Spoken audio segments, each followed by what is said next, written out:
bom dia. Eu sou um dos ministrantes da oficina, sou Paulo Vinícius, sou professor de Sociologia aqui no estado de Minas Gerais e, atualmente, curso após em Ciência da Religião na PUC Minas. E já vem uma parceria de trabalho que está há alguns anos e por causa da nossa experiência de trabalho, a gente propôs essa oficina sobre essas práticas do ensino de religião nesse modelo EAD, remoto. Bem, eu sou Tassiana, eu sou professora da Rede Estadual de Minas Gerais, assim como o Paulo. Nós dois estamos em atuação no Cívico da Educação. Temos em comum que nós dois fomos e somos alunos da PUC, ele no mestrado e eu no doutorado, e nós temos trabalhado a ciência, sobre o ensino religioso sob essa perspectiva das ciências da religião aqui em Minas Gerais. Ano passado já estivemos juntos oferecendo oficina e esse ano retomamos a parceria. Então, pessoal, eu queria começar hoje propondo a vocês uma avaliação inicial, lembrando que a nossa oficina hoje é justamente sobre essas questões do ensino online, sobre como que seria a gente lidar com um aluno que a gente não está vendo. Então, pessoal, eu quero começar mostrando para vocês uma imagem. Só um minutinho para eu compartilhar aqui.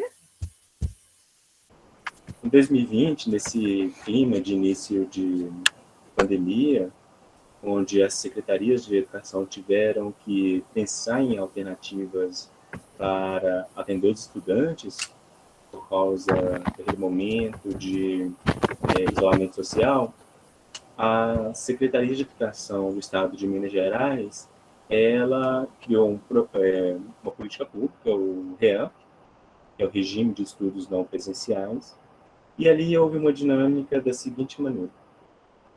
Havia um conjunto de aulas transmitidas pela televisão e pela internet, no YouTube, o programa se chama Se Liga na Educação, e junto a esse programa, com aulas, tanto para o ensino fundamental quanto para o ensino médio, os estudantes também receberam cadernos pedagógicos, chamados PETs, que eram planos de estudos tutorados, onde eles iriam ter uma compensação da carga horária por meio do conteúdo que eles estariam aprendendo na escola.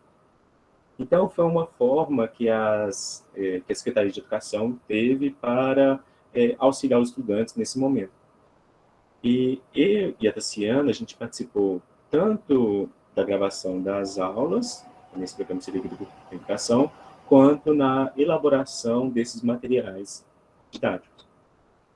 Em relação ao programa Se Liga na Educação, a experiência da Tassiana vem de 2020, desde o início desse programa, e eu entrei a partir de 2021, e mesmo com o retorno das aulas presenciais, nós continuamos no programa, porque como foi algo que foi bem avaliado enquanto política pública, na questão de atingir os objetivos, chegar aos estudantes, pelo engajamento de vários estudantes com o programa, enviando perguntas ao vivo. Então, foi um programa que permaneceu e tende a ter uma continuidade nos próximos, pelo menos no próximo ano. E aí, quando fala assim, dessa parceria entre eu e a Tassiana, a gente fala de dois lugares. Porque, no caso dela, é alguém que dá aula de ensino religioso para todas as séries do ensino fundamental. Já meu público é o ensino médio, que é sociologia. E, com isso, a gente tem buscado dialogar, pois o nosso currículo em Minas Gerais, nosso currículo referência em Minas Gerais, ele, ele faz uma interpretação da BNCC para Minas Gerais, mas na sociologia ele não abre uma discussão entre as suas habilidades para se falar de religião. Coloca a religião dentro de uma caixa, dentro de cultura, dentro das discussões de identidade, mas não uma discussão própria de uma abordagem sociológica de religião. E essa parceria com a Tassiana fez com que a gente olhasse para essa realidade e, além das próprias aulas de ensino religioso, onde se fala do fenômeno religioso, a sociologia começou a falar também sobre religião nas suas aulas. E, com isso, a gente foi pensando, enquanto professores que estão vamos pensar assim, nessa metodologia ativa, que está longe dos estudantes, como pensar uma abordagem para falar de religião quando não estamos em contato com esses estudantes. Porque quando estamos em sala de aula, a gente consegue perceber os ânimos, a gente consegue avaliar se o nosso discurso ele está sendo bem acolhido ou não, e nos ânimos da interação com as turmas, a gente vê se está caminhando bem ou não. Mas, desde que se iniciou esse regime de estudos não presenciais, tanto com as aulas do Se Liga, e com esses materiais didáticos, a gente passou a ter uma relação mais distante com esses estudantes, e foi preciso pensar alternativas. Só estou olhando aqui se a Tassiana já voltou para a gente complementar alguma coisa. Tassiana, conseguiu conectar? Continuando. Aí, o programa Se Liga na Educação, ele tem uma transmissão diária, começa às 7h30 da manhã até aproximadamente 12h15, e qualquer pessoa, se sintonizar no canal, pode assistir. E quem não está em Minas Gerais pode acompanhar pelo YouTube no canal da Rede Minas. Após o programa, as aulas ficam disponíveis lá para serem reassistidas, seguindo, onde há um cronograma de cada dia da semana, existe uma consideração de uma área do conhecimento. Então, no caso tanto da sociologia quanto do ensino religioso, ele vem na terça-feira em Ciências Humanas e Sociais Aplicadas, e a sexta-feira ela vem com conteúdos específicos para o Enem. Aí vem o detalhe, que se é voltado para o Enem, então eles colocam somente as disciplinas do ensino médio, mas não colocam o ensino religioso, que é algo que a gente problematizou, porque precisa de falar de religião no ensino médio, principalmente porque as provas do Enem têm uma presença muito grande de questões que abordam esse fenômeno. Para quem quiser procurar esse conteúdo, eu vou colocar o link aqui no chat, mas tem um detalhe aqui. Como a Rede Minas é uma empresa pública, ela não está com conteúdo disponível atualmente devido ao período eleitoral. Assim, quem quiser assistir os programas que já foram gravados nos bimestres anteriores e no ano passado, só depois de 3 de outubro. Mas existe uma alternativa, que é um link onde vocês podem baixar a aula, que eu vou postar aqui também.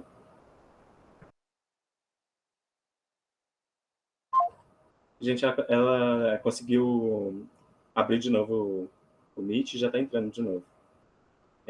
Então, já adiantando um pouco da nossa oficina, nós vamos fazer uma construção coletiva, porque as nossas experiências pessoais elas vão ajudar a gente a pensar formas de lidar com esse ensino religioso, tanto híbrido quanto EAD, E depois, no final, a gente vai apresentar um plano juntos. Ah, voltou. Pode. Assim, eu te passo a palavra. Oi, Paulo.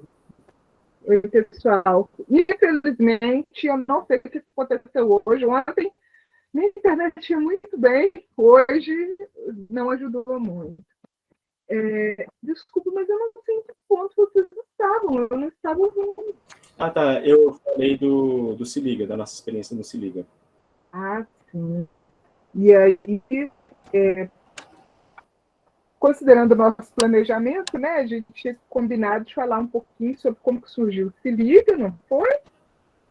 Sim, falei rapidinho. Falando sobre. Então, você já falou sobre como surgiu o Se Liga, falou sobre a proposta agora de implantação do currículo? Proposta de quê? Implantação do Implementação do currículo? currículo? Não. Não, não entrei. Então tá bom. Então, pessoal, se ficar desconexo, vocês podem perguntar, é porque eu, infelizmente, não sei o que o Paulo falou. Mas o que acontece é o seguinte, o Se Liga na Educação ele surgiu como um programa para ajudar as crianças durante a pandemia, mas assim que acabou a pandemia, o nosso trabalho continuou no sentido de possibilitar aos estudantes esse acesso ao currículo referência de Minas Gerais, que é a adaptação da BNCC aqui para o estado de Minas. Então, o nosso trabalho atualmente, ele tem um lado tanto de serem aulas de reforço que estão online, quanto esse lado também de ser um material para auxílio do professor. Paulo compartilhou o link do Estude em Casa. No Estude em Casa vocês encontram todas as aulas do Se Liga. Nesse momento não estou encontrando todas, porque como estamos em período eleitoral, então só está disponível o referente ao bimestre que está acontecendo. Então só tem material do terceiro bimestre, assim que passarem as eleições, retorna e aí você tem como acessar desde a primeira aula lá em 2020. E também tem como acessar os antigos PETs, que eram os cadernos de exercício complementares para os estudantes durante a pandemia, PET, Plano de Estudo Doutorado, e os atuais MAPA, que são os, eu não sei a sigla de cor não, gente, desculpem, mas é o caderno de implementação do currículo, que são, na realidade, são atividades voltadas ao currículo referência de Minas Gerais, são planos de aula, na realidade, para que o professor tenha uma ideia de como colocar em prática o que está no currículo. E também temos lá outros materiais, vocês vão ver, tem o jornal Lupa, tem uma série de materiais e possibilidades para o professor, tanto de ensino religioso quanto de outras áreas. O jornal Lupa, ele não é disciplinar, ele tem textos que são voltados para o atendimento do aluno do ensino fundamental 2. Então, ali vocês encontram um subsídio para trabalhar a partir do momento que vocês adaptam à necessidade e à realidade dos estudantes de vocês. Então, pessoal, eu queria começar a aula hoje. Podemos começar, Paulo? Então tá. Eu queria começar hoje propondo, eu ia mostrar uma imagem para vocês, mas eu acho que foi a imagem que fez a bagunça toda aqui no meu computador. Então, eu vou pedir para vocês o seguinte, pelo chat, que vocês compartilhem um emoji que a gente dar uma aula para um aluno que nós não vemos e que muitas das vezes não vê a gente. Vamos lá? Quem tiver no computador, que é mais difícil de colocar o emoji, né, pode digitar uma palavra, alguma coisa breve, só para a gente ter um retorno rapidinho. Bom dia a todos, né? Quando nós estávamos totalmente online, nosso pessoal trabalhou com celebrações, né? De acordo com o tema, com símbolos. reflexões, interagindo com os alunos em casa, entende? Bom, por exemplo, alguma atividade para a escola toda, a gente fez aqui e projetou para a escola toda. Quando tivemos a metade em casa, a metade na escola, continuamos fazendo dentro da escola e projetando para casa, né? Entendi. Não paramos não, porque se parasse, morria mais rápido ainda. Ai, é verdade, infelizmente. Paulo, você quer comentar os emojis que estão aparecendo? Estou vendo emojis de dúvida, tristeza, espanto. Pois é. Então, percebo que... percebo a dificuldade, né, com isso. Com certeza. Porque acaba, né, gente, que a gente tem muitas dúvidas. A gente não ver o aluno é uma coisa muito complicada, porque a gente não sabe qual é a realidade dele. A gente não sabe de onde que ele está partindo. A gente não sabe o que aconteceu, o que ele está vivendo durante esse período, enquanto ele também tem acesso à educação. Porque quando a gente está na escola, por pior que seja a realidade, a gente tem essa possibilidade de olhar nos olhos do estudante e verificar se aquela é a necessidade dele. Mas online ou pela televisão, a gente tem essa dificuldade de não saber como o nosso estudante está, o que está acontecendo com ele e como nós podemos ajudá-lo melhor. Então, pessoal, a gente queria... aqui, outros comentários. Curioso para ver como vai se desenvolver essa modalidade que veio para ficar. Realmente, esses dias eu estava lendo um livro sobre design instrucional no novo milênio. E eles falam justamente disso, que cada vez mais a educação vai ser à distância e com rotas que o aluno pode escolher seguir.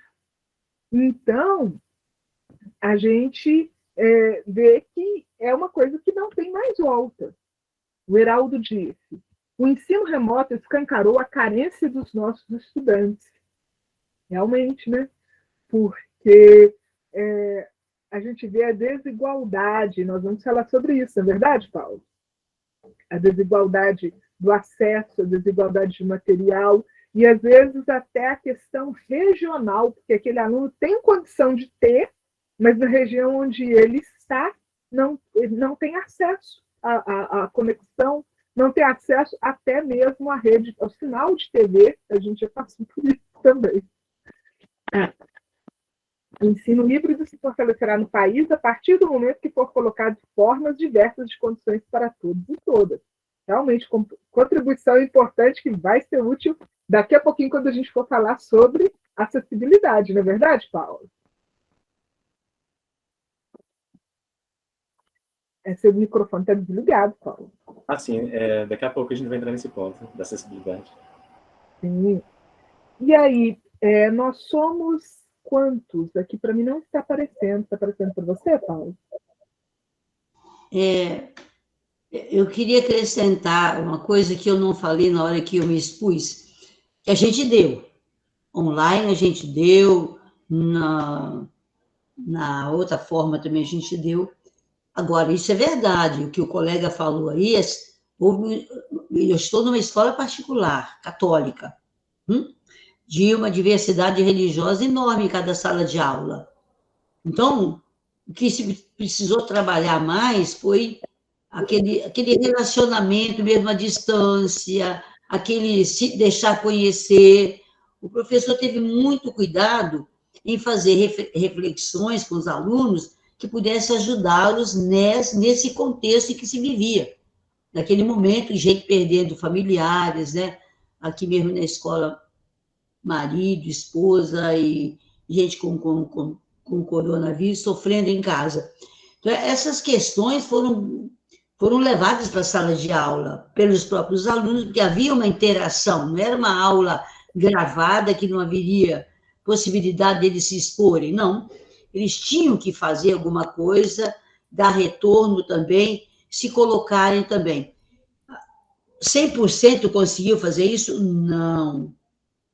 Apesar de que todos a gente acredita que poderiam conseguir. Mas teve uma aluna que até hoje ela não veio à escola ainda. E não há quem faça, nós não temos mais como fazer para que ela venha. Porque ela tem um problema no coração, tem que fazer uma cirurgia até que a gente podia, a gente fez tudo online com ela. Lá no início, no meio, mas agora não tem mais como fazer. É preciso presencial. E a família não toma uma posição. A justiça vai ter que ajudar a gente a resolver isso. São pessoas boas, mas não têm coragem de expor um pouquinho a filha para alguma coisa a mais. Nem online e nem presencial. Fecha todas as portas para a gente. Então, esses casos também a gente, né? E tem gente que ainda não voltou à realidade de sala de aula. Ainda, tá? Por exemplo, porque em casa tinha aquela coisa do horário, né? Eu chego lá de pijama ainda, tomando café, né? O professor está lá falando para a parede, muitas vezes. Então, a pontualidade, por exemplo, né, que a gente tem tido mais dificuldade, pelo menos na parte da manhã, na parte da tarde não deixa de ser, criança que depende de pai e de mãe, também eles não têm essa seriedade. A gente está trabalhando para ver se consegue superar as mazelas que ficaram, né? Mas essas mazelas ainda são psicológicas também, né? O mau hábito adquirido, mas também a força da dor psicológica que ficou sobre eles, né? Isso é verdade. Tá? Vamos passar um tempo para dar conta disso. Isso infelizmente é uma situação que é uma realidade da educação, né?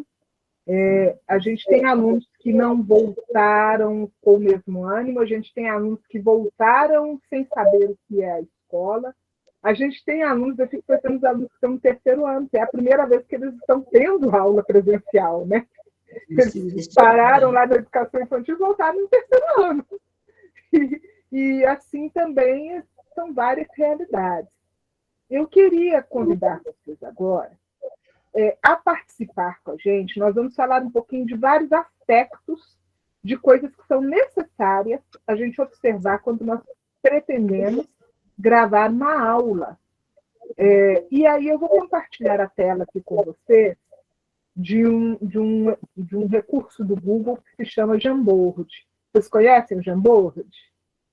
Ele é uma tela interativa. E aí eu vou deixar o link aqui. Então, quem quiser postar também, escrever alguma coisa, nós vamos comentar o que vocês forem colocando. E, ao mesmo tempo, nós vamos estar aqui numa conversa com vocês, à medida que vocês, que a gente for introduzindo os temas, e aí vocês podem contribuir, tanto nós quanto vocês temos a oportunidade de escrever sobre os variados temas no Jamboard, tá bom? Vou colar o link aqui agora para vocês e vou compartilhar a tela, para que todos possam ver ao mesmo tempo, tá? E quando eu compartilhar a tela, eu vou desligar a minha câmera para poder melhorar um pouquinho aqui a qualidade, porque já tivemos problema hoje, não é mesmo? Luciana, se você quiser, compartilha. Eu tentei muito que a gente pudesse... Se você puder compartilhar, por favor. Uma ou duas pessoas aqui, mas a programação que a Comissão de Justiça e Paz tinha feito, e a escola também, a vida religiosa, não deu para mudar nada. Não deu para mudar nada. Então, eu agradeço muitíssimo.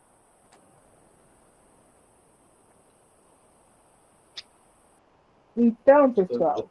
Já estou compartilhando. Tá joia. Eu só vou falar um pouquinho, então, sobre o primeiro tema que nós vamos tratar, que aí a gente já começa a pensar sobre isso. Nós vamos falar sobre a preparação de material para gravar uma aula.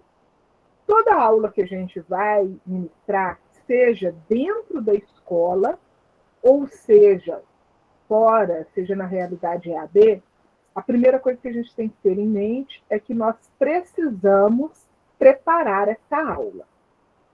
E aí, quando nós estamos especificamente em uma realidade em que a gente não está vendo o aluno, tem algumas particularidades que a gente tem que observar. Por exemplo, a gente tem que ser mais fiel ao currículo do que seríamos em sala de aula. Não que a gente não seja fiel ao currículo em sala de aula. Mas, quando a gente está à distância, às vezes a gente não tem a oportunidade de fazer aqueles ajustes que acontecem quando a gente está dentro de sala. Então, dentro de sala, você entra e você sabe que você vai trabalhar 2 habilidades naquele dia. E você percebe que uma das habilidades os estudantes têm mais necessidade do que a outra. E aí você vai enfocar, obviamente, naquilo que os estudantes têm mais necessidade. Só que tem que, online ou pela televisão, a gente não tem essa possibilidade de ver o estudante e de avaliá-lo. Então, a gente trabalha as 2 habilidades igualmente, porque o nosso contato inicial com ele não existe. Então, a gente está preso ao currículo. O currículo acaba orientando muito mais os nossos procedimentos do que a avaliação inicial, que é o que acaba acontecendo em sala de aula. Alguém gostaria de fazer uma contribuição, enquanto eu vou anotando aqui, sobre a preparação? Só compartilhando aqui uma experiência que nós vivemos. Eu sou de Natal, Rio Grande do Norte, e aqui a gente teve uma experiência de teleaulas também. E aí, essa questão de você dar aula sem ver os estudantes e tendo que, na verdade, a sua aula ia servir para toda a rede municipal, né? É bem complexa, porque, assim, cada professor tem uma metodologia, e acaba que a gente tinha que dar aula como se fôssemos únicos. Aqui a gente fazíamos reuniões semanais, e aí a gente decidia como ia ser a metodologia, mas eu estava vendo aqui no Jamboard que tem sobre a questão da acessibilidade, quais materiais preparar, né? E aí a gente se preocupava muito com isso, com imagem, com vídeo, fazer uma audiodescrição. Então, assim, é bem complexa a questão de dar aula sem ver o aluno, sem conhecer também o aluno. Porque os meus eu conhecia, mas eu não conhecia dos outros professores. Então, só compartilhando essa experiência. Pois é, já anotei aqui essa sua dica da decisão coletiva sobre a metodologia. O trabalho em grupo, a gente lá no CILIG, a gente não teve essa oportunidade inicial de estabelecer um trabalho em grupo, porque a gente começou numa realidade de pandemia, né? Então, a gente não tinha como se encontrar, e mesmo depois que a pandemia acabou, não existe espaço físico para a gente trabalhar a equipe inteira, são mais de 50 professores.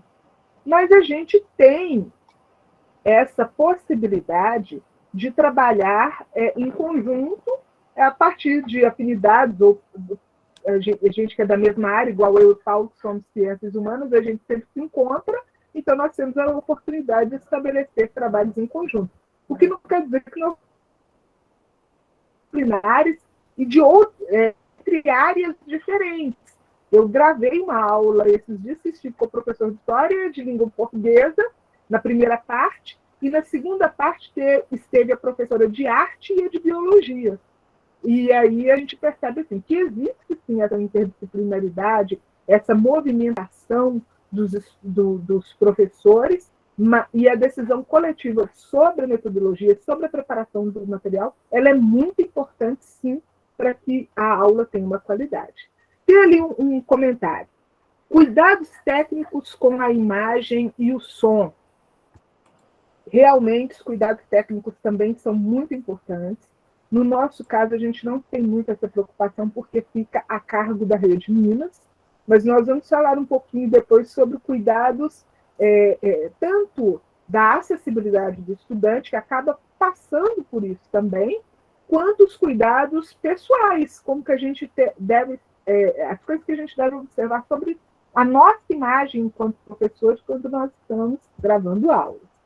Heraldo comentou aqui. Aqui trabalhamos muito com a transmissão das aulas pelo YouTube no canal da escola, deu super certo. usamos até hoje. Sim, o YouTube é uma ferramenta muito legal. Também tem o Google Classroom, que também possibilita que você faça um trabalho semelhante, só que o Google Classroom depende muito de ser uma decisão da rede, né? Então, vamos... tem mais um comentário aqui, vamos ver qual é. Deixa eu atualizar aqui.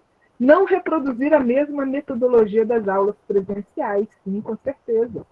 Porque quando falamos da metodologia das aulas presenciais, como eu disse, a gente tem uma possibilidade que a gente não tem quando estamos online. Quando nós estamos online, nós falamos sobre... nós não temos esse contato com o estudante.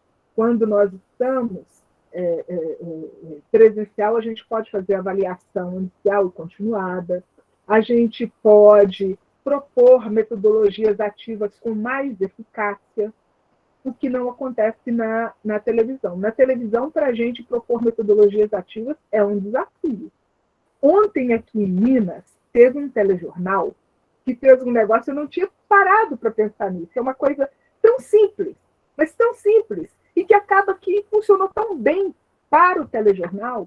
Na previsão do tempo, eles exibiram um caça-palavras sobre as características que o clima teria esse fim de semana. E as pessoas comentavam pelas redes sociais as palavras que eles encontraram. E uma coisa tão boba e tão simples que fez com que o telejornal batesse recordes de audiência nesse horário. E uma coisa extremamente simples, e que a gente, pelo menos eu ainda não fiz, no Se Liga não vi ninguém ver. A gente tem outras propostas, a gente convida a pesquisa, a gente tem momentos de reflexão e tal, mas isso a gente ainda não tinha feito. Vamos lá. Outro comentário. O ensino online te dá a oportunidade de ser mais fiel ao programa. Sim, porque quando a gente está online, a gente tem menos, como é que eu posso falar assim, menos situações que fazem com que a gente desvie do programa. Na escola, a gente tem a questão da indisciplina, a gente tem a questão de, pelo menos a minha realidade, na minha escola, sempre a gente para por causa de festas escolares, reunião de pais e tal, e uma confusão, principalmente na segunda parte do ano, e quando a gente está online, isso não acontece. A gente tem essa oportunidade de cumprir o currículo, o que é bom por um lado, mas é ruim por outro, porque a gente não tem o acompanhamento do aluno, se o estudante está realmente conseguindo acompanhar aquilo. Diga, Paulo. Completando, porque muitos devem ter tido a experiência de ter dado aula pelo Meet, uma coisa que aconteceu bastante foi que a escola passou a ter um controle maior sobre as nossas aulas. Não sei como foram outras realidades, pois no presencial a gente passa o planejamento, então o corpo pedagógico, a direção, eles confiam no que a gente está fazendo em sala de aula. E nesse modelo remoto das aulas do Meet, a gente tinha que dar um resumo do que ia ser falado naquele dia. Então, tem essa questão dessa fidelidade ao currículo, porque agora, qualquer pessoa agora pode estar ali ouvindo a sua aula, os pais também estão acompanhando. Então, por causa disso, a escola passou a ficar mais atenta. Então, foi um momento que teve um controle maior, que é algo que vamos precisar avaliar com o tempo sobre esse impacto. Por outro lado, o cerceamento de famílias sobre o conteúdo. Você fica refém, você tem conteúdo que não deveria nunca deixar de ser dito ao aluno, e em respeito à família, se deixa de fazer uma grande contribuição para o menino na sua educação. Porque se falar, vai dar até cadeia. Aquele tipo de gente que quer escola, que é sem partido, que tudo para eles é partido. Acho que está tudo partido mesmo, né? Está tudo arrebentado mesmo. Então, é complicado. não dá liberdade até para responder uma criança, um aluno, a pergunta que ele faz. Você precisa até de falar até diferente, porque senão dá problema. Isso para mim foi muito, muito complicado. Mas precisava de ser. Tânia, você conseguiu resolver o problema do som? Está ouvindo? A gente ouviu aqui, mas fechou. Deve ser o volume, alguma coisa assim, para a gente aqui estar tranquilo. Ou então sai e entra de novo. Estou aqui para abrir, tá bom? Tá. Geraldo falou. A dificuldade que eu percebo no ensino online ou híbrido é o fator aceitação. As pessoas, pais e estudantes, ainda consideram muito o fato de a pessoa docente só dar aula de verdade quando está lá na frente da sala de aula, falando e escrevendo no quadro. Para muitos e muitas, dar aula ainda é isso. Sim, a gente percebe que existe essa resistência metodológica por parte das famílias, sim. Eu tive estudantes que, quando começou a pandemia, a gente tinha que estar na escola e no Se Liga ao mesmo tempo. Então, eu tive estudantes que queriam estudar online e a família proibiu e falou assim: você não vai fazer isso porque você não vai aprender. Quando chegar a hora que puder ter aula presencial, você volta e estuda direito. E aí um estudante que tinha tudo para terminar o ensino médio na hora certa, dentro da idade correta, ele acaba tendo essa oportunidade porque a família tem essa resistência contra o ensino online. Infelizmente, pessoal, a gente tem que correr porque senão nós não vamos dar conta dos tópicos. Então, o tópico 2, Paulo vai conversar com vocês agora sobre a acessibilidade dos estudantes, tá bom? Só passar a palavra para a Natália rapidinho, que ela tinha levantado a mão um tempinho. Natália, fala rapidinho. Boa tarde, bom dia. Quando eu estive dando aula online, os meus alunos eram muito pequenos, né? 4 anos, 5 anos. E aí eu percebia que eles não tinham muita paciência para ficar em frente ao celular ou ao computador. Eu achei que era assim, aqui da minha localidade. Recentemente eu participei de uma palestra sobre a neurociência na educação. E aí eu entendi por que meus alunos ficavam assim, né, com aquele comportamento agitado, não querendo, sem paciência. Então, como o EAD está chegando cada vez mais para ficar, nós precisamos aproximar, sim, as contribuições da neurociência para a educação à distância. Por exemplo, nessa palestra, eles falavam que a luz do celular ela provoca o dispersamento. Então, a atenção da pessoa, seja adulto ou criança, quando em frente ao celular, a luz emitida faz com que a atenção ela seja reduzida. Então, como que nós podemos planejar aulas à distância ou por YouTube, pela TV, de uma forma que a gente consiga prender o foco desses alunos e passar o conteúdo e propor metodologias que eles realmente consigam avançar no aprendizado, para que eles não fiquem ali só ouvindo, olhando para o teto, olhando para a parede e perdendo a atenção, porque já é algo natural que vai acontecer por causa da luz que é emitida pelo aparelho. Então, sim, a gente precisa aproximar essas contribuições cada vez mais para a educação, sobretudo para a educação à distância. Sim, com certeza. Isso é uma contribuição excelente. Mas eu não estou chegando nenhum som para mim. Oi? Tânia, você quer falar?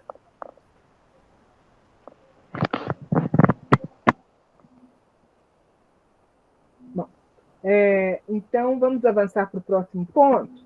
Sim. Próximo ponto. Então, Paulo, pode prosseguir. Sim, ok. Então, a gente vê que a gente está nessa preocupação com o modelo online, como vamos transmitir nossa aula, tem que ficar atento sobre inclusive o nosso cenário, porque às vezes o cenário que a gente está pode contribuir para engajamento ou não dos estudantes, pensar no tempo que a gente está falando, porque se na sala de aula a a gente viu que o modelo expositivo, aquele modelo tradicional, não agradava, no online ele acaba se fixando. Então, temos que pensar alternativas. Mas a gente cai agora num outro problema, que é a questão da acessibilidade, porque nem todos os estudantes têm acesso à internet. Nem todos têm um aparelho celular. Vimos casos, em Minas Gerais, onde uma família inteira compartilhava o mesmo aparelho para as aulas, então fazia um rodízio ali. Então, a gente vê que o aparelho celular não está acessível para todos. E havia um senso comum que, hoje em dia a pessoa é pobre, mas tem celular caro. Não, isso não é verdade. Isso se comprovou nesse momento, porque muitas famílias tentaram conversar com a escola para falar que não tinha como. E a gente falava, mas tem as aulas da Rede Minas. Mas entrava num outro problema, que a emissora, no início, o seu sinal não ia em todos os municípios do estado. Aí, a alternativa era ficar somente com o material impresso, que eram esses materiais, os PETs, os planos de estudo doutorado. Mas, como entregar um material fixo no momento onde a gente não está podendo compartilhar esses materiais? Então, para a entrega dos materiais tinha que ter uma quarentena, para o recebimento das atividades tinha que ter uma outra quarentena. Então, atrasava no retorno para os estudantes. Então, foi igual alguém comentou antes, que essa pandemia escancarou esses problemas que nós temos. E aí vamos pensar agora na dinâmica do... Oi? Avança para a tela 2, por favor. Você está compartilhando. Sim, ok. Foi aí, acessibilidade de estudantes. Tem todos. Agora já apareceu? É meu, eu coloquei em cima do que você falou. Sim, ok. Então, se nem todos têm esse material, o que nós vamos fazer? Então, é uma forma de... Vamos pensar juntos aí. Porque ainda não pensamos numa receita. Como tornar acessível essas aulas no momento onde é necessário adaptar a essas realidades, fazer o uso dessas tecnologias, mas nem todos têm esse acesso. Primeiro, reconhecemos que tem um problema estrutural, precisamos de um engajamento político, uma boa vontade política, mas, independente disso, quais alternativas, enquanto nós, professores, podemos pensar para esse momento? Alguém quer levantar a mão? Eu queria contar uma experiência da escola que eu trabalhei ano passado, em 2020, que, apesar de ser uma escola numa região central de Belo Horizonte, uma região que dizem que as pessoas têm uma situação financeira muito boa, mas ainda assim tinha famílias lá que estavam até sem televisão para acompanhar as aulas. E o que a diretora conseguiu para fazer essa comunicação com as famílias foi contratar uma moto de som que passasse nas vielas das comunidades, chamando, olha, tem o material da escola tal para poder buscar, porque tinha famílias que não foram buscar o material e também não foram buscar a merenda, porque a merenda escolar foi repartida, o material para a merenda foi repartido para as famílias. Então, se a família não foi buscar nem a merenda, quer dizer que ela não estava tendo essa comunicação com a escola, que não ficou sabendo o que estava acontecendo. E aí, esse carro de som acabou chamando esses estudantes, essas famílias, e aí eles tomaram conhecimento que havia também uma proposta para eles continuarem. O que vocês acham que poderia ser uma boa alternativa para melhorar a acessibilidade dos estudantes? Então, pode falar. Você está fazendo uma pergunta? Sim. Então eu tenho minha resposta. A interação da escola com a família é a chave de ouro para essas horas, né? Se presencialmente ela é a chave de ouro, mais ainda nesse período de pandemia e de distanciamento, né? E aquilo que alguém comentou aí agora, nem a merenda, nem o material, né, que o professor preparava lá. Aqui também nós tivemos algumas situações de ter que ir na casa levar, para não ficar perdendo mais ainda. Esse chegar perto, né? A gente sabe que isso não é possível 100%, mas eu nunca vi coordenação trabalhar tanto.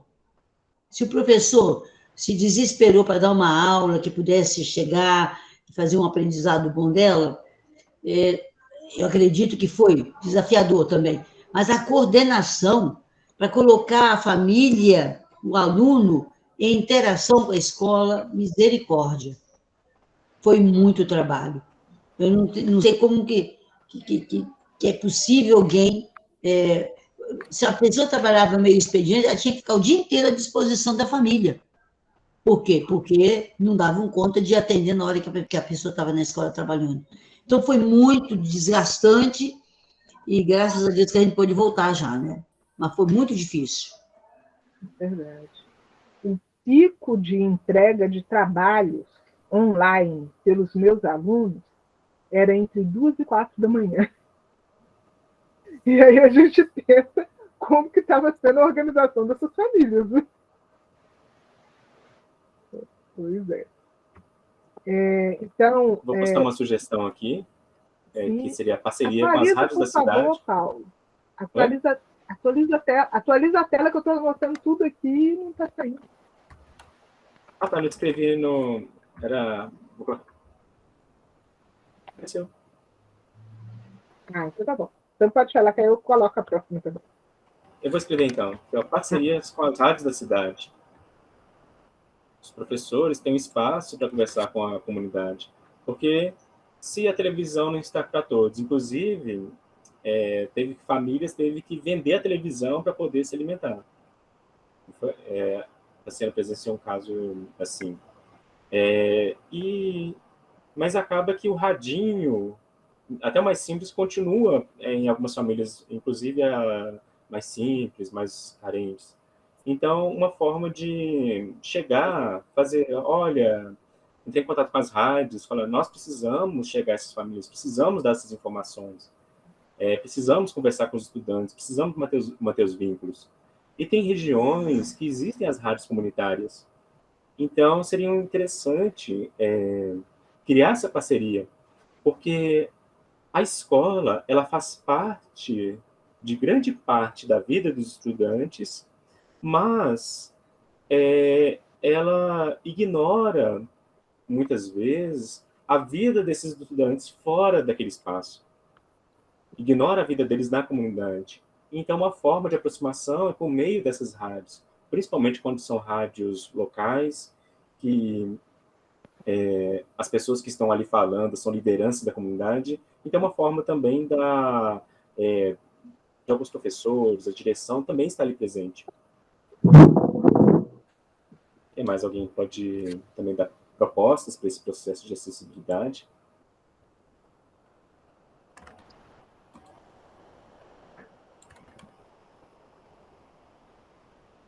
Isso é mais difícil, parece, né? Acho que a gente pode seguir, Paulo, porque senão... Sim, tá. 9h32. Bom. Escolha de... Aí. Vamos falar agora sobre escolha de metodologias. As metodologias ativas, elas acabam fazendo parte das propostas educacionais hoje, e elas são um desafio. Na realidade, um desafio que a gente tem na educação à distância, seja o modelo que for, é conseguir construir uma proposta que não esteja, digamos assim, que não seja uma educação bancária, que não seja uma educação de metodologias que não sejam ativas. É um problema muito sério para a gente, que é trabalhador da educação, porque a gente não está com o aluno. Como que você pode construir o conhecimento em conjunto sendo que você não está vendo aquele estudante? Então, é um desafio para a gente deixar usar metodologias que realmente possibilitem ao estudante ter essa postura ativa. Uma das coisas que a gente se desafia a fazer, principalmente lá no Ciclo da Educação, é utilizar atividades que surgiram, por exemplo, pesquisa. Então, a gente toca num assunto, eu estou gravando uma aula e falo assim, porque o budismo... você sabe o que é budismo? Então, pesquisa aí na sua casa, você vai aprender mais. E aí, prossigo a aula no tema que eu estava. Mas só que a gente não tem essa garantia que o estudante vai realmente fazer isso. Então, a escolha de metodologias, ela é importante, mas ela é profundamente desafiadora para não tornar a educação à distância uma educação bancária e uma educação que não tem metodologias ativas. O que vocês acham? Gostaria de ouvir vocês agora. Eu acho que se não houver essa interação, é impossível o aprendizado também. Ou melhor, a sequência do conteúdo, né? Eu digo, o aprendizado mesmo daquilo que lhe corresponde àquela série, àquela turma, ou àquela realidade de turma, né? Porque nem sempre a gente conseguiu, e isso todo mundo sabe, em alguns lugares um pouquinho melhor, outro lugar bem pior, não se conseguiu levar à frente o conteúdo da série.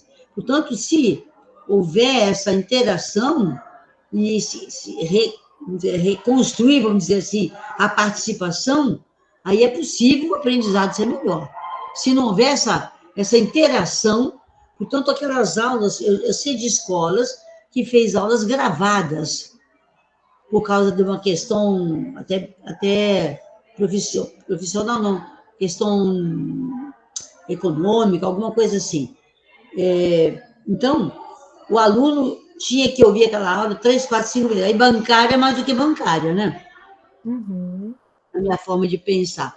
Porque quando há uma interação, o professor pode ouvir os desejos do aluno, as necessidades do aluno, e contribuir para ajudá-lo. Se não houver essa interação, é impossível. Então, eu acho, por exemplo, que o EAD pode continuar, mas não tem como sozinho levar a educação para frente.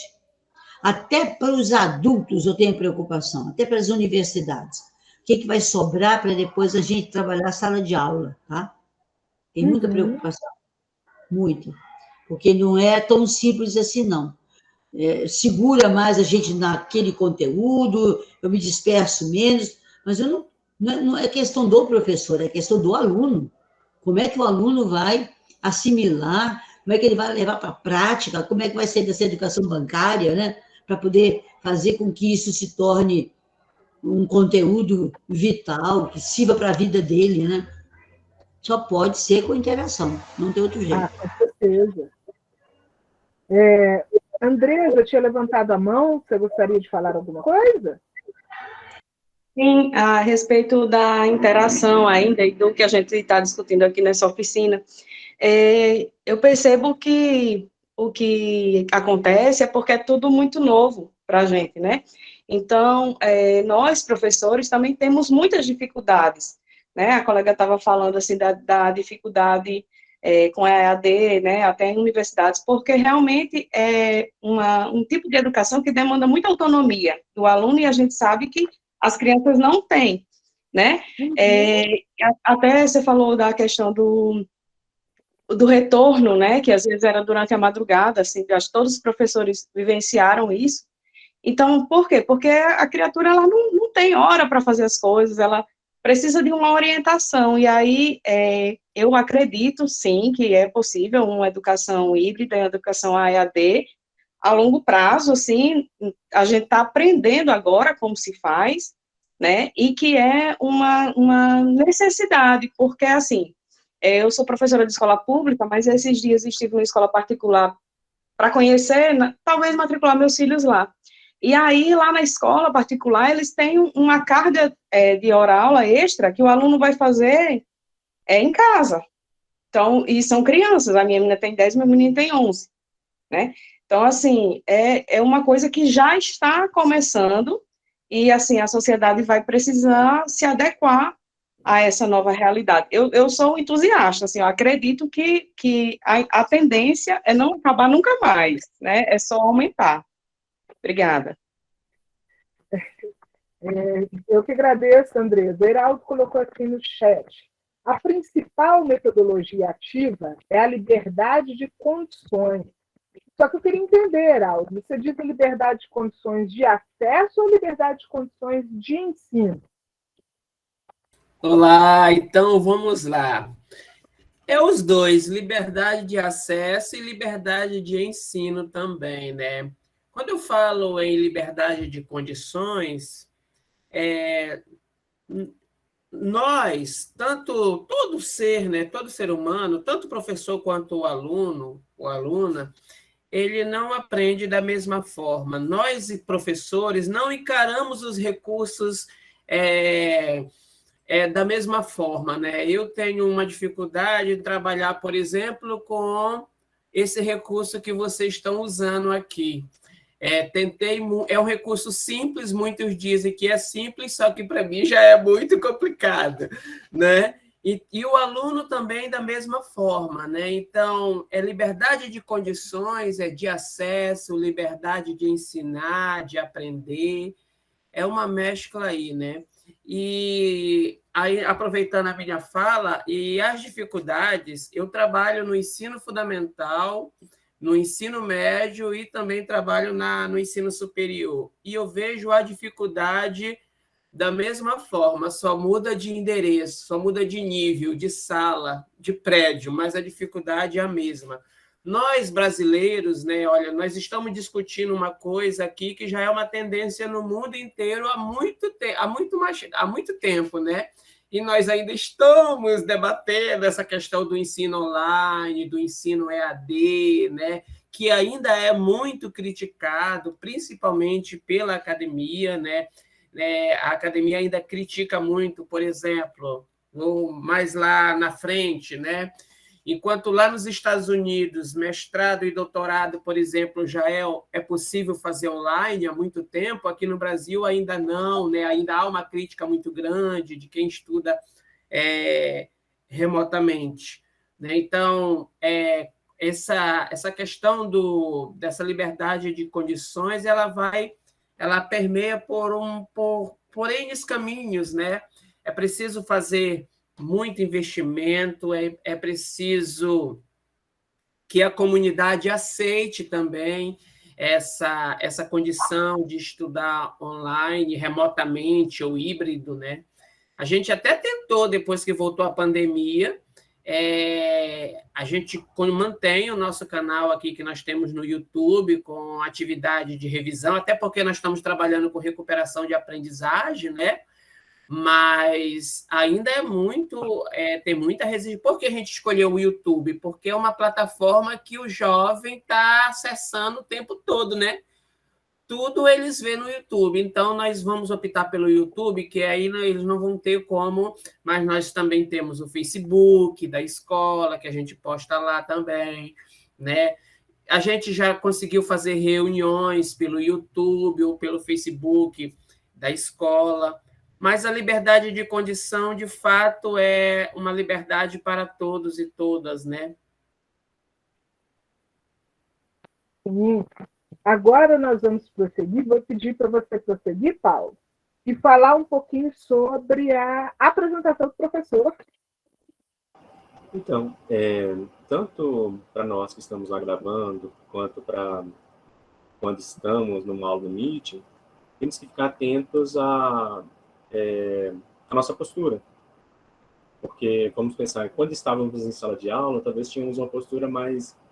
Vou falar do meu caso, para não criar problema. Mas era um pouquinho mais relaxado.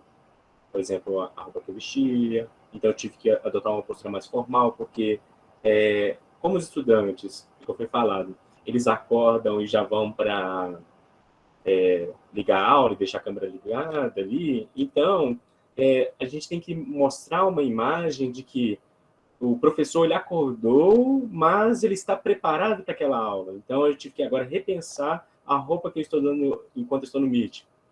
Por exemplo, para ele ver que aquilo foi pensado para eles. eu tenho que pensar também no o figurino, o jeito que que organizo o meu ambiente.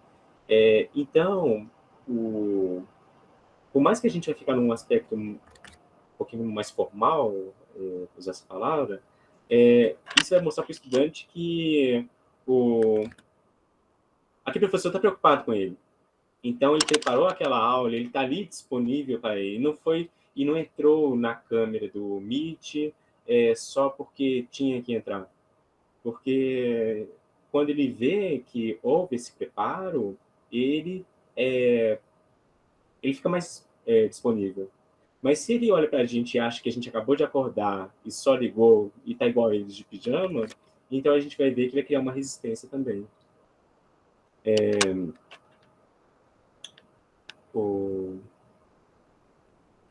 Mas em relação a essa apresentação, por exemplo, na questão do preparo, o que vocês têm de experiência que pode contribuir aí? Porque nós tivemos que, por exemplo, muitos tiveram que repensar a própria postura. Alguém quer compartilhar como fez isso?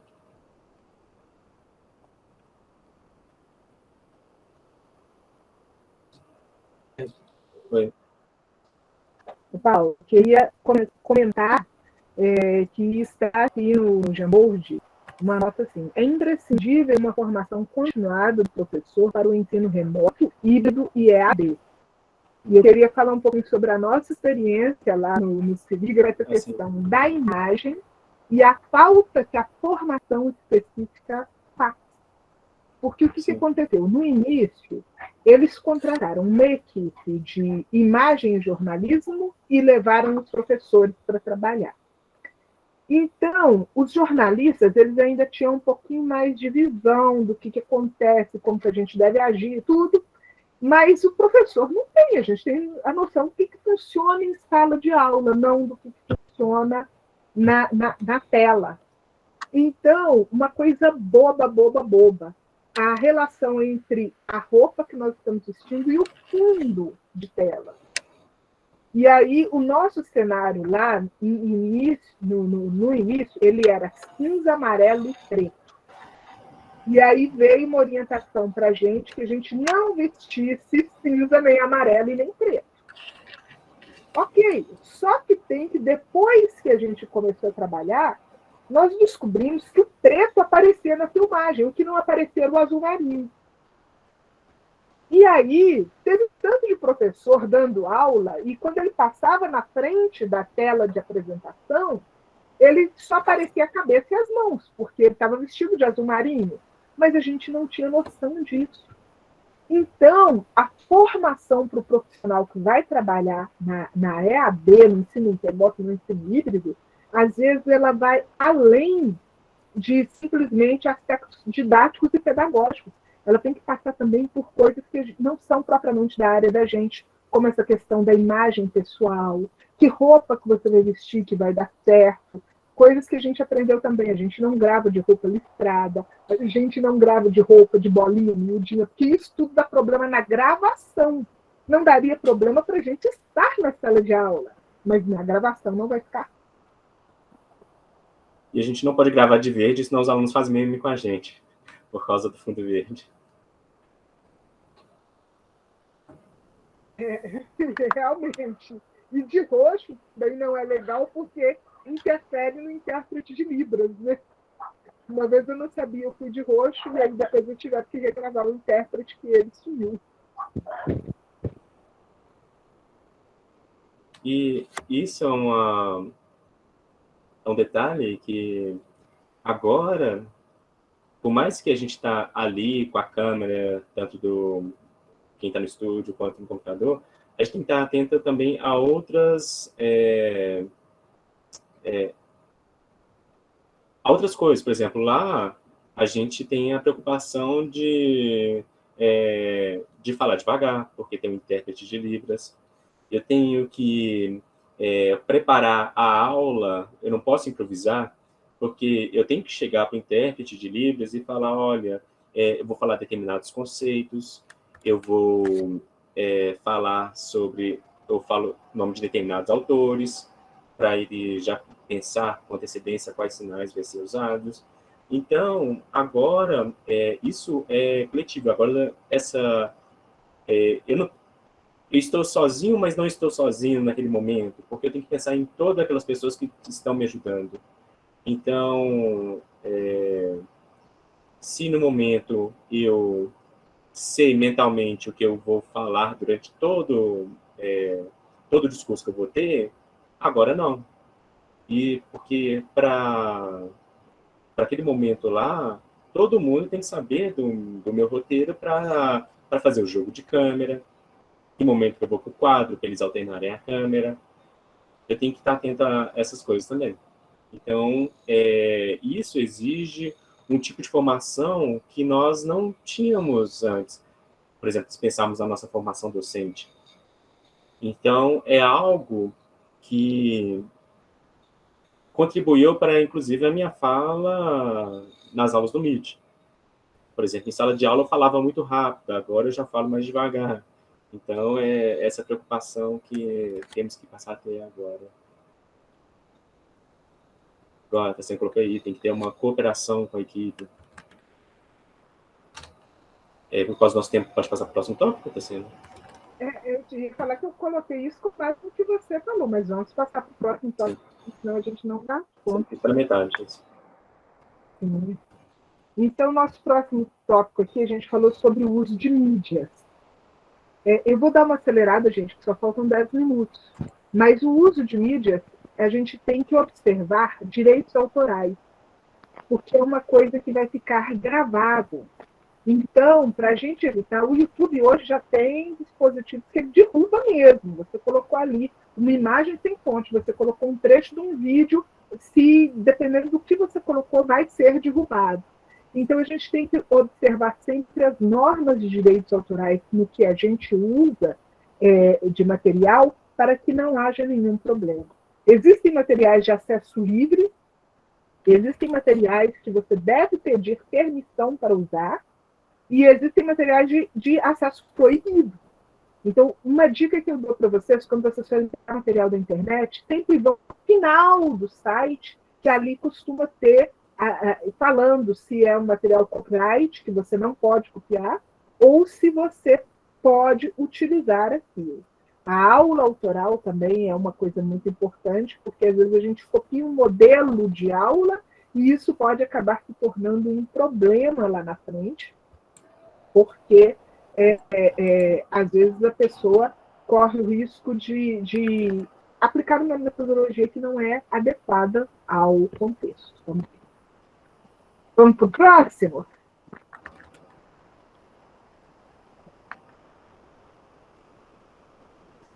O próximo não vi o título. Não veio? Deixa eu ver aqui. Não, aqui, ó. Não, é porque ficou em branco, tá aí, ó. Interação com o material. Então, seria práticas pedagógicas que os estudantes já têm acesso. Para nós, acaba sendo novidade o uso desses recursos, mas os estudantes eles já têm uma familiaridade com isso. Então, é um momento de buscar interagir mais com esses estudantes, porque eles já sabem usar esses recursos. Inclusive, se a aula está sendo chata, você pode pedir sugestão para eles. Por exemplo, o Jamboard, eles conhecem ou não? Se eles não conhecem, que alternativa eles têm? Como eles podem apresentar uma aula mais dinâmica, com uma interação maior? E só um parêntese. Isso pode ficar no próximo, quando a interação com os estudantes. Mas o ideal é reduzir essa ideia de que a aula online vai ser uma reprodução da aula expositiva em sala de aula dessa educação bancária. Então, por isso que a gente tem que buscar o máximo trazer para eles nas interações. Igual, quem concorda, levanta a mãozinha, posta o meme, posta o emoji, igual a gente brincou no começo aqui. Então, a gente tem que trazê-los para essa dinâmica dessas aulas. Sim, as estratégias de interação, elas podem ser muito variadas. O Google tem várias propostas sobre isso, sobre esse uso das ferramentas. Inclusive, eu gostaria de sugerir para vocês, se vocês forem na página quem for professor de escola pública que tem dificuldade de utilizar o material do Google, vocês podem olhar lá na página da Escola de Formação, que tem um curso que é livre para todos os professores da rede pública do Brasil. Então, vocês podem fazer e aprender a usar melhor o Google Classroom e outras ferramentas para que possibilite para vocês oferecer a melhor aula possível para os estudantes dentro do contexto da realidade que vocês tiverem, tá bom? Vou pular para o próximo. Pode criar enquetes, tipo uma enquetezinha, eles respondem na hora e já gera um gráfico. Isso é bem interessante também. Isso eu recomendo que o próprio Google tem. Inclusive, dá para fazer até aqui pelo Meet também, né? O Meet tem esse recurso também. Eu vou pedir, Paulo, tinha ficado, era um slide em branco, pode pula 2, aí deixa eu ver qual que é o próximo tópico aqui. Esse mesmo, o em branco. Isso aí. E aí, é isso que a gente está falando aqui, né, gente? Usar ferramentas que possibilitem ao estudante oferecer essa resposta, usar metodologias que nos permitam ter alguma ideia do que esse estudante está pensando. No caso do Se Liga na Educação, ele era disponibilizado também por um aplicativo que se chama Conexão Escola. Esse aplicativo, durante a pandemia, o governo fez um acordo com as redes de telefonia e aí ele não consumia dados. Então, todo aquele que tivesse um celular, um tablet e que baixasse esse aplicativo, conseguia assistir todas as aulas, ter acesso a todos os testes. Então, mesmo que a pessoa não tivesse um computador com acesso à internet e tudo, mas conseguia ter acesso ao material. E aí, nesse aplicativo, tinha condições do aluno também entrar em contato com o seu professor de referência da sua escola, e ali eles podiam tirar dúvidas, eles podiam marcar aulas online e tudo, e era possível fazer tudo pelo aplicativo. Mas existem situações em que a gente realmente tem dificuldade de ter acesso a esse estudante. Então, a dica é sempre criar meio de comunicação. A gente sabe que para quem grava aula no YouTube é um pouco complicado, porque tem muitos haters hoje em dia, mas ainda assim é um desafio que nós temos encontrar formas de criar aulas que atendam às necessidades dos estudantes e ter esse retorno do que eles estão aprendendo. Alguém gostaria de colaborar mais um pouco? Só acrescentar uma informação sobre a aula no Meet, até comentei na oficina no ano passado, que é importante a gente pedir para os estudantes abrir a câmera, mesmo que rapidamente, a gente vê-los e olhar rapidinho o que está acontecendo ali. Porque em sala de aula a gente consegue perceber, inclusive, muitos abusos e passar para coordenação, para procurar saber, encaminhar, por exemplo, o conselho tutelar, saber o que está acontecendo. E ali é importante a gente pedir para abrir a câmera, para saber que aquele estudante está ali, está bem, porque a gente, por exemplo, quando a gente força um pouquinho, olha, na hora da chamada, abre a câmera. Então, a gente acaba, em poucos segundos, percebendo que está acontecendo tanta coisa ali naquela família, então a gente pode conversar com a escola para ela tomar as providências. E outro ponto que, às vezes, a gente ignora é as imagens que os alunos colocam como foto de perfil. Isso ele diz tanto sobre eles, às vezes é uma coisa de personalidade, o que eles estão vivendo naquele momento emocionalmente. Então, é uma forma, olha, por que você colocou tal desenho aí? Por que você colocou um personagem triste? Então, é importante a gente tentar entender, porque as imagens, elas não são aleatórias. Eles querem que aquela imagem represente eles. Então, é porque está acontecendo algo. Então, se a gente viu a foto de um desenho, de um personagem de uma série, a gente tem que ficar atento. Quem é esse personagem? O que quer dizer? Essa pessoa está pedindo uma ajuda? Então, é uma ideia. Sim. E aí, já que nós falamos em comunicação, né, Paulo? Vamos falar sobre avaliação? Você pode prosseguir? Sim, já passei. Então, a gente está acostumado com essa dinâmica da prova, a prova bimestral, da atividade, entregar e recolher, mas o que nós podemos fazer nesse modelo onde se torna inviável fazer essas coisas? Por exemplo, no ano passado, quando estava ainda aquele momento do isolamento, e a gente cobrava atividade, mandava as perguntas, os alunos escreviam no caderno, mandava para a escola com o material impresso, a gente demorava 40 dias para poder ter acesso a isso, para dar uma resposta e com nota. Ou então, teve um momento que eles enviavam foto de caderno. Mas eram tantos arquivos que iam chegando, e muitas vezes arquivos repetidos, porque um aluno faz, os outros copiam e vão anexando, então não é legal. Só acumula a nossa demanda. Então, o que fazer? Então, repetindo, o quiz, os formulários, eles, por exemplo, tem como criar um formulário de avaliação, onde o aluno vai saber, o estudante vai saber a pontuação, onde que ele errou, você pode comentar a questão errada, por que ela está errada, a cada acerto você pode mandar um parabéns, ou então no final da atividade, quando todo mundo entregar, você já pode lançar esses comentários, porque às vezes você não quer que ele compartilhe as respostas com outros colegas. Então, existem recursos disponíveis, tanto para interação, que podemos usar como estratégia de avaliação. Porque isso pensando quando a gente gosta de quantificar a avaliação. Então, tem como de transformá-la mais dinâmica e atribuir pontos. Mas, uma das formas de avaliar é trazê-los para essa conversa. Tipo, conversar, mostra, olha, estamos distantes, mas vamos conversar aqui como se estivéssemos conversando em sala de aula. Estou vendo que o nosso tempo está estourando, então vou deixar falar. Então. E nós vamos parar por aqui por causa do tempo, pessoal. O Jambordo está disponível ainda, se vocês quiserem colocar mais uma coisa, a gente não tem como comentar, mas se vocês quiserem fazer alguma contribuição, tá bom? Eu vou ver se a gente consegue salvar isso num arquivo e deixar disponível ali na biblioteca do Fonaper, que aí vocês têm a oportunidade de acessar posteriormente, para quem quiser. E, eu gostaria de fazer uma pergunta. Pode fazer, Tânia.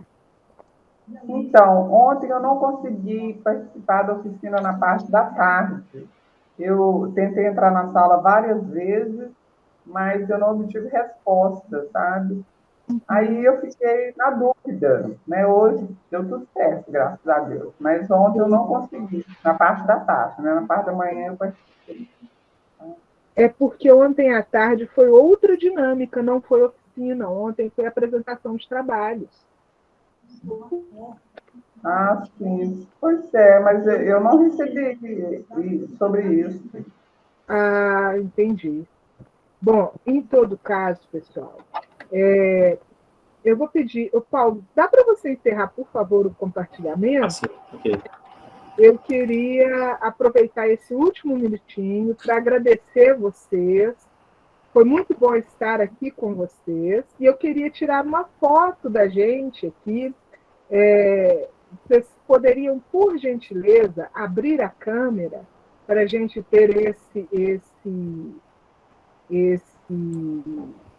registro da nossa turma no dia de hoje?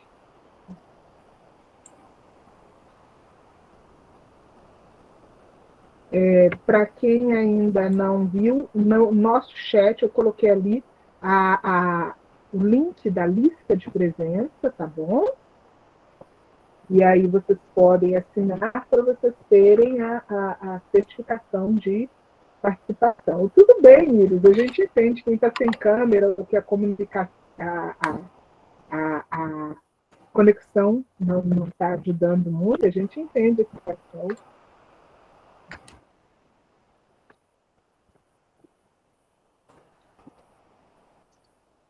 Tudo bem, pessoal. Eu vou tirar a foto e o print. E se você puder tirar também, Paulo, por favor, porque para mim aqui, Eu tirei já. meu sinal hoje não está muito bom.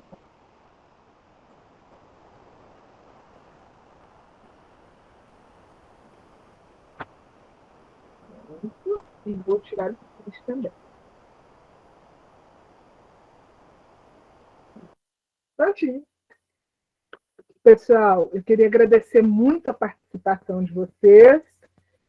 Agora vamos lá para a palestra. Eu gostaria de ficar muito mais tempo aqui com vocês hoje discutindo, foi uma turma bastante proveitosa, mas infelizmente a gente tem limitação de tempo, né? Obrigada e um bom final de congresso para vocês.